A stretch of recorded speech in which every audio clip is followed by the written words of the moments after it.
Haleluya, erinnya lya Mukama waffe Kristo Yesu lyebazibwe kansirenga mwenna muli bulungi era nga mweyagala. Masanakazi ge mannya okubabuuzaako weewaawo n'okubaako ebigambo olwaleero byenjigiriza ebiringa ebyenjawulo so nga ate si byanjawulo nnyo ate nga byakufumitirizaako okumanya n'okutegeera eri ggwe abadde takimanyi. Okusiiba gwe ngenda okwogerako okuli buli wantu okusanga mu madiini mu basiraamu bannaffe basiiba n'okusanga mu bakatoliki basiiba mu ngeri yaabwe n'osanga mu ba-Seventh Day n'osanga simanyi oba nayo basiiba naye ndowooza basiiba nga bwe baagadde buli omu bw'awulira ng'ali convinced mu ye n'asiiba ne basamize munnange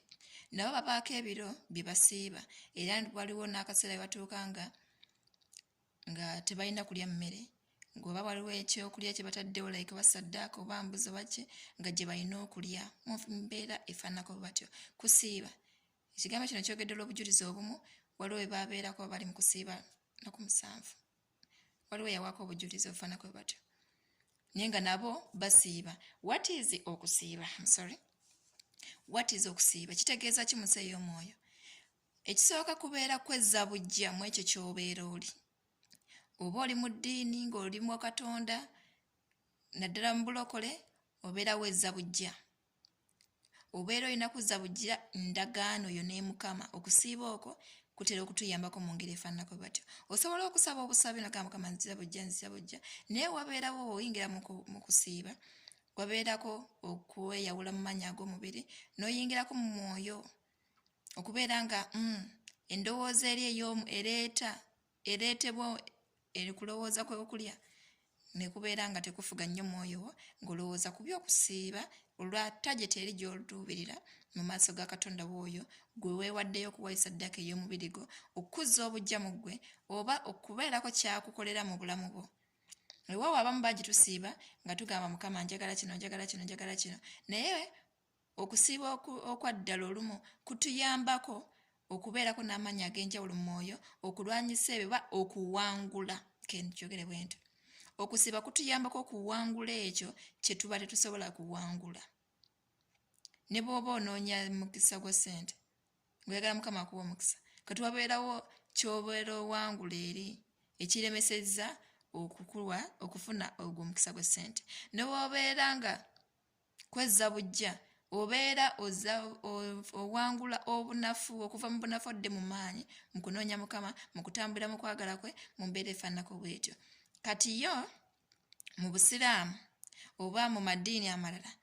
ye ekyo sijja kikweka sitaani ye bambi n'akola olukujjukujju kubanga ye sitaani ekyamazima yafugira mu busiraamu. Sitaani lwe yagwa okuva mu ggulu yagwa mu bwakabaka bw'emmunyeenye. Obwakabaka obw'emmunyeenye bw'ova ku nsi waliwo awo ensi endala yerimu obwakabaka bw'emmunyeenye. Emmunyeenye we zibeera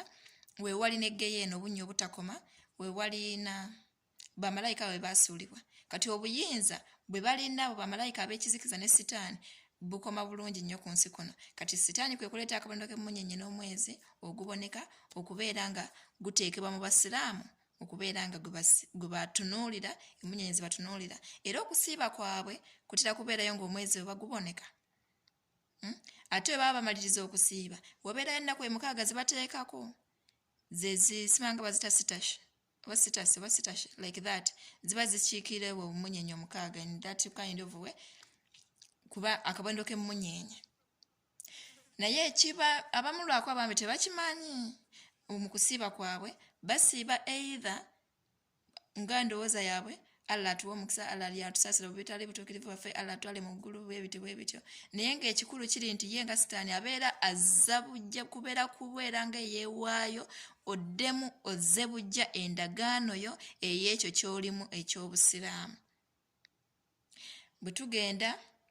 mu bukatuliki kati ate ye bannange afugira mu bukatuliki nabuzaana Biikira Maaliya gwe bayita Biikira Maaliya bambi ye mukazi wattu wa kisa kingi mu ngeri ye ng'abakyala bwe bali nti wa kisa yaweebwa obuyinza okubeera nga yafuga. Kyova olaba nti mukuliriza nnyo Biikira Maaliya. Kati abakyala tulinamu engeri y'ekisaasasa naye ekitiibwa kya Yesu ne kibeera nga kitono ayogerwako bwogezi mumwogerako bwogezi. Kati n'abawa ekisa nti okubeera ng'abazze bujja endagaano mujja kusiibako kiri kye musinga okwagala kyemba muleka temwerumya nnyo kati bambi olw'okuba nti mukama ayambe ne mugenda nga mutegeera amazima ne mugamba nti katuyingire ekisibo ky'abasiraamu ekijja nga tusiiba nabo oba noyigira ku balokole abamu bayigira ku balokole agaba nange kansiibe oluusi mugenda kale waliwo okukoppakoppa naye ng'ate bo mu bukatuli kyetteeka eririyo erya nnabuzaana oyo eyeeyita Biikira Mariya kiri nti yabasaasira mu ngeri ye omukwano w'ekisa kya maama nti musiibeko kye musinga okwagala kati nembasamize ne tugendayo okusiiba kwabwe nako mu mbeera yaabwe kuba kuzza bujja maanyi era ebiseera ebisinga naddala naye bano ate ba agenti ba sitaani ate bo yabajjira ddala ku mmere abasinga naddala bammeja yabajjira ddala ku mmere sitaani yabawa kunywa bunywi n'okusingira ddala omusaayi ate mu biro ebigere kunywa musaayi kibatikka naye nga tebalina kulya yadde emmere bwe babaawo okwebuzaabuza kubasaasira nti muli mu mubiri mu bantu be mulimu mubeere nga mwebuzaabuza ku buchipusi buntonoto obutonotono bucrispusi bwe butyo naye ng'emmere ey'okulya nti bakutte essowaani tebabirya banywa musaayi banywa drinks zokka mu ngeri efaananako bwetyo kati okusiiba mu balokole kuba kuzza bujja endagaano yo muganda wange aseseetuse muganda wange akoze atya yingira mu kusiiba ogenda kubeera ng'ozzibwamu amaanyi ab'amadiini abasiraamu bambi mweyambe mugolokoke mudde eri Kristo Yesu okusiiba kwammwe kuleme okubeera nga kumuzza bujja ndagaano ne sitaani gye mutamanyi kubanga byateeka kubanga waliwo ne banno baganda bange abasiraamu abalabo bamanyi n'okunneenyumirizaamu kubanze bamanyi ebisiibo ebyange oluusi bitera kubeera biwanvu oluusi ne kijja nga n'ekisiibo kyabwe ekya Ramadhan kituuse nga nange ndi mu kusiiba ne bamubuuza ogenda kumaliriza naffe ne bagamba nedda gamba biki ebyo byosiiba bati nga tebabitegeera kubanga bo bali ku tteeka ne balaga nga abanneewalirako bo basiiba omwezi gumu bwe gute nensiriikirirawo mu nze kubanga sirina deeper words of Luwarabu lwe nsobola okutandika okubannyonnyola mu ngeri efaananako bwetyo naye nga Katonda w'ekisa ye Katonda ow'amazima wayagala okusiiba era yateesa okusiiba mukama waffe Yesu okuyingira ebiro bye ebyokutandika okubuulira enjiri yatandika na kusiiba ng'avudde mu kubatizibwa n'ayingira mu kusiiba ennaku 4 neni bingi ebyokusiiba mukama ng'ayagala okudiiringa n'ekintu kitandikira nnyo mu kusiiba okusiiba kulina ngeri gye kuyambako nange nga nze omuntu okusiiba kwange kwentera okubeeramu kunnyambako nnyo n'okusinga ebiro bye mbeeramu nga ndya emmere nnyo so baganda bange temutyanga kusiiba gwagamba mbu nyina ebirwadde bitya nedda naye ate osiibiddewa kkiriza Kristo Yesu ojje mu mukama olokoke otegeere kiki ekitegeeza okuzza obujja endagaano ne mukama ng'oyingira wakati mu kusiiba okusiiba kwonna kuba oteeseza oba kulya oba 12 buli kawungeezi ng'olya oba 24 hours after 24 hours ng'olya oba after 3 days dry oba drinks zokka oba only fruits oba what any kind of fasting that you can byonna ekikulu kuzza bujja ndagaano ne mukama wabeerawo by'owangula by'obadde tomanyi waliwo ebimu by'otasobola nga mukama ffe kyagamba nti ebyengero ebyo tebirivaawo abatali kusaba na kusiiba okusiiba okwo